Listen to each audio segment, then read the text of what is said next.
Imagine you are a ghost at your own party. You can see everyone.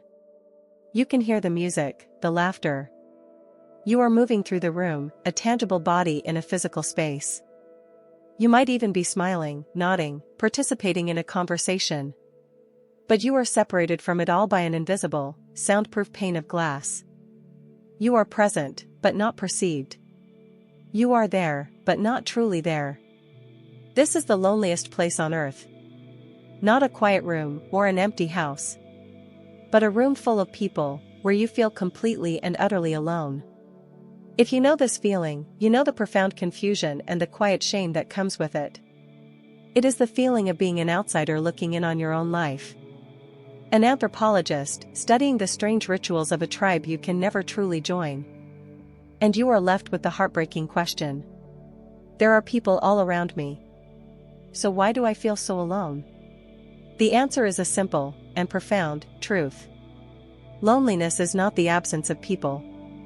It is the absence of connection. That feeling of being alone in a crowd is a vital and intelligent signal from your soul. It is a message telling you that true, authentic connection is not happening.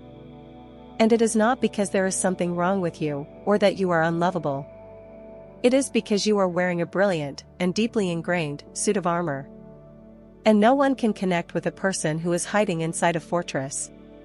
Let's talk about that armor.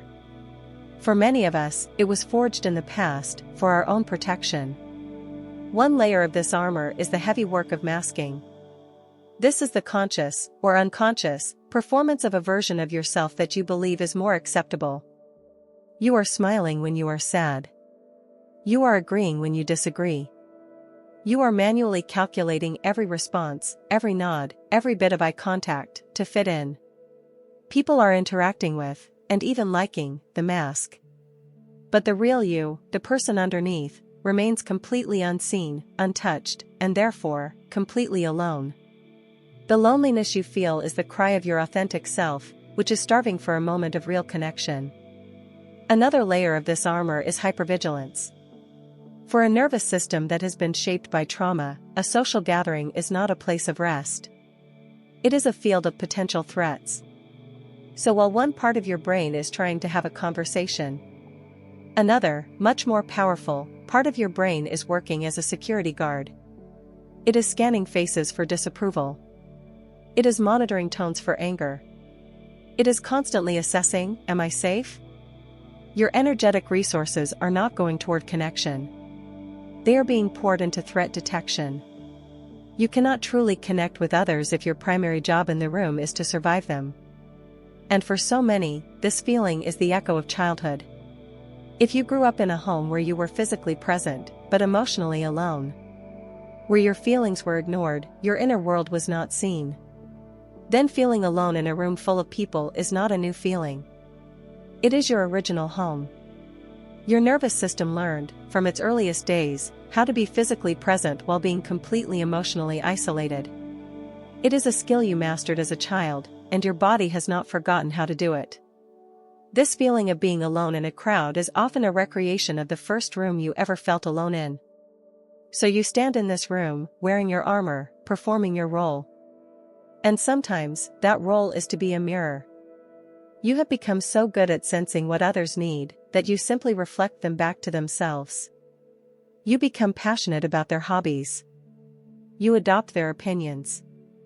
There is no solid you in the interaction to be connected with. You are just a flawless reflection, and a reflection, by its nature, is always alone.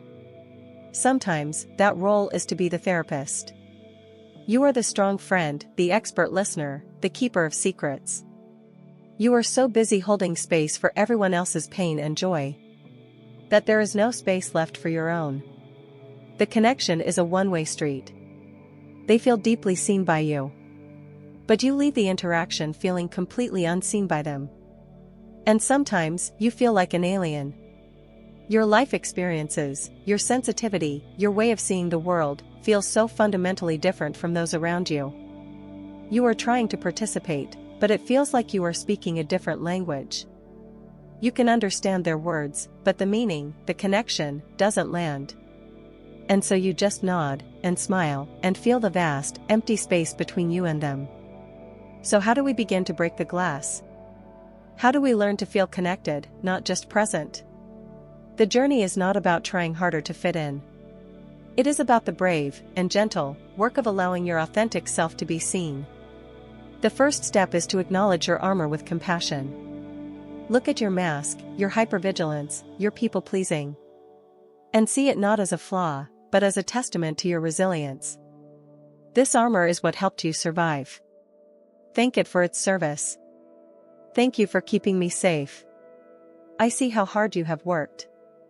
You cannot put down a shield that you are still at war with. The second step is to practice 1% authenticity. Do not try to take off the whole mask at once. That is too terrifying. In your next conversation with a person you feel relatively safe with, try sharing one small, true thing. A real opinion about a movie. A genuine feeling about your day. Actually, I'm feeling a bit tired today. It is a microdose of vulnerability. You are experimenting with letting a tiny crack of your true light be seen. The third step is to shift from performing to observing. Instead of pouring all of your energy into managing how you are being perceived, try shifting your focus outward with genuine curiosity. Get truly interested in the other person. Ask a question you actually want to know the answer to. Listen. Sometimes, by focusing on connecting with them, we can quiet the self-conscious, performing monologue in our own heads. And finally, you must begin to seek out mirrors for yourself. Find one person, or a small group, or a therapist, where your only job is to be seen. A space where you are not the therapist, not the chameleon, not the entertainer. A space where you are allowed to be messy, and sad, and confused, and still be accepted. You are practicing receiving the reflection that you may have never gotten as a child. That feeling of being alone in a crowd is not a sign that you are unlovable.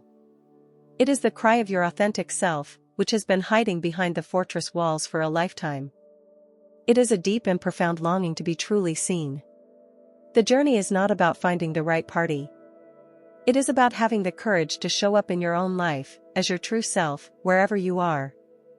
And to discover the beautiful truth. That when you finally allow yourself to be seen, you realize you were never truly alone at all. If this video was helpful for you, please show your support by clicking the like button.